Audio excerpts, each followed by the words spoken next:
Bom, pessoal, eu vou gravar mais um áudio com respeito à história, digamos, as influências para o grupo, tá? Vocês reparam que antes do grupo eu já havia feito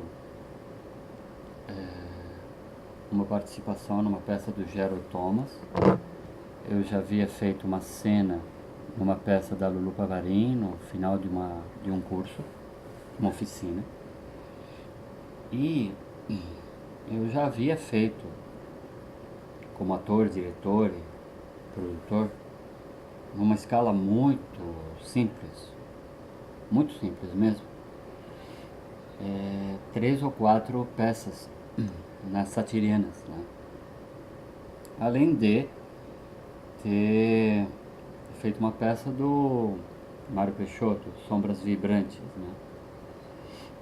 Cujo texto eu vou colocar aqui depois, com a ajuda do Rafa Ajá e do Fernando Fagerstrom. E foi a primeira peça em que a gente teve borderô, com o qual a gente comprou, digamos, uns cafés, umas cervejas, alguma coisa assim. E,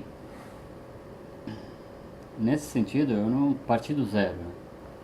Eu já tinha alguma experiência, né? Mas quando eu fiz a apresentação com a Gabriela Spaciar, depois quando fiz as cenas para Cristina e para outras pessoas, e quando fizemos a apresentação Sonhos com aquelas 6 ou 7 garotas, tudo no Clube Noir, é,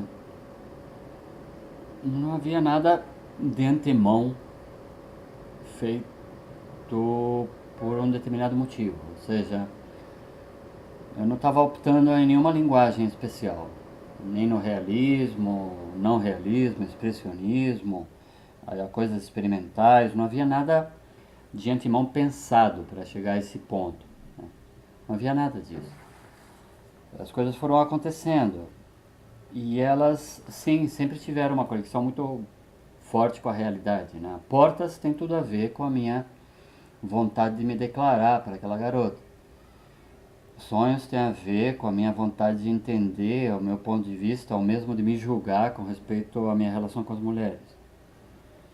Mas Bestas Mortas não tem nada a ver, eu não sou um assassino religioso. Por outro lado, a peça do Gerald, o aspecto mais importante para mim é o fato dela ter sido feita como celebração do 100º aniversário do Beckett. E as peças nas satirianas, elas não seguiram nada de antemão feito daquele jeito. Eu não tinha lido nada que me permitisse achar que pudesse fazer a coisa daquele jeito. Muito embora eu já tivesse lido muitas peças, e claro, eu sempre soube, desde que li, da semelhança da peça ao teatro Isso, por exemplo, Nascimento de um Palhaço, com, com as últimas, a última gravação de Krapp, né, do Beckett. Mas embora houvesse todas essas similaridades, semelhanças, não havia nada explícito nessa direção, tá? Bom, depois que passei a convidar as garotas a fazer cenas realistas para a apresentação no Clube Noir, eu comecei a ler com maior afinco livros de teoria de teatro. Li bastante coisa, tem alguma coisa inclusive que está emprestada lá para Priscila. E quando eu li Grotowski, eu vi que os pressupostos que ele afirmava, que ele afirma, tem muito a ver com os meus. Por outro lado, eu sei que o Grotowski, digamos, é datado, né? Década de 60 até 90, tem vários representantes aqui, tem gente muito barra pesada aqui que domina completamente. Tem amigos meus que fizeram cursos com ele, com o próprio Grotowski. E quem sou eu para dizer que, poxa, eu sigo a linha do Grotowski, né? O fato, ou que quero seguir, o fato é que eu não quero seguir nada, sabe? Eu me considero quase um operário tá? No sentido de que se o Marião pede para eu fazer um determinado papel, eu faço. Se o Marião pede para eu fazer outro papel, eu faço. Mesmo a própria noção de opção em termos de escolha, para mim é limitada, tá? Eu faço, e não é porque eu tenho, eu tenho poucas opções para fazer, agora eu tenho muitos textos e a gente vai ter muitas opções. Eu faço porque é legal fazer, sempre aprendo, é bom. E a minha intenção sempre foi de aprender a lidar com ator sendo ator, né? Ou seja, ser diretor sendo ator. Não sei quem disse isso, que sendo ator poderia lidar melhor com o diretor, como diretor. Talvez algum cineasta, mas o fato é que eu passei a achar isso. Daí, com a similaridade com o Grotowski, eu passei a citar, é o único cara que eu cito. Muito embora eu leia praticamente tudo do Stanislavski, tenha lido Craig, tenha lido Meyerhold, tenha lido vários brasileiros, Vianinha, Boal, muitos, né? Mas, influenciado um pouco pelo Marião, eu sinto que, se eu não gosto, eu não gosto, acabou. Ou seja, se tem alguma coisa que me incomoda naquilo lá, me incomoda, acabou. E a minha, minha obrigação quase é recusar aquilo que eu não gosto. Agora, o porquê? Bom, como eu tenho formação em filosofia e dou muito valor ao conceito e a uma série de coisas assim, eu tenho tendência a tentar decifrar o porquê. Mas o Marião, que não tem, ele não tem essa tendência. E eu tenho essa tendência, nem sei se ela me ajuda, tá bom? Mas o fato é que determinados tipos de teatro, de ouvir teatro bastante experimental, não me acendem, não me dão nada, né? Eu não gosto, né? E o gosto é uma coisa importante. Só que no caso do Grotowski não é apenas gosto, são os pressupostos. Ou seja, o fato dele lidar com o ator como um ser vivo, como uma pessoa, e não como um objeto em cena que a gente vai atribuir uma cena ou outra, ou a gente vai falar para ele faz assim, faz assado, né? Muito embora esse entendimento que eu estou passando para vocês seja muito superficial, porque afinal eu lido com vocês e dou uma orientação ou outra, é realmente a orientação de cachorrinho, ou seja, de amestrar, é uma coisa que me incomoda profundamente, mas incomoda nos meus pressupostos, naquilo que eu acho que tem que ser a relação de seres humanos, tá? Por outro lado, aparentemente há um aspecto assim muito compassivo nessa relação, né? Ou seja, preciso prestar atenção naquilo que a pessoa está fazendo e ser muito carinhoso e tal. Coisa que o Yuri Butuzov, que a gente conversou recentemente, ele passa, né? Uma espécie de carinho, uma espécie de amor, né? Ele mesmo citou. É verdade, eu acho que tem isso aí. Realmente tem.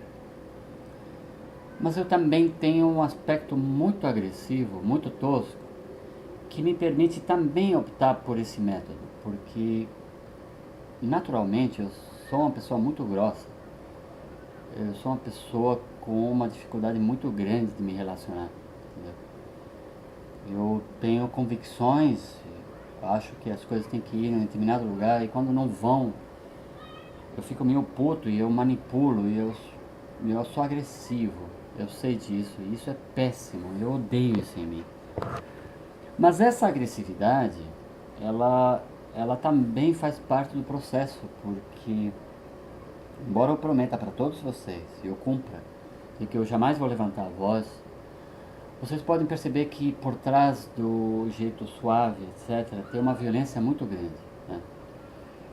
Uma violência extrema, tá? E quando digo extrema, é extrema mesmo. Eu acho que é possível você matar a alma de uma pessoa, tá? E isso é muito mais forte do que matar o corpo, tá?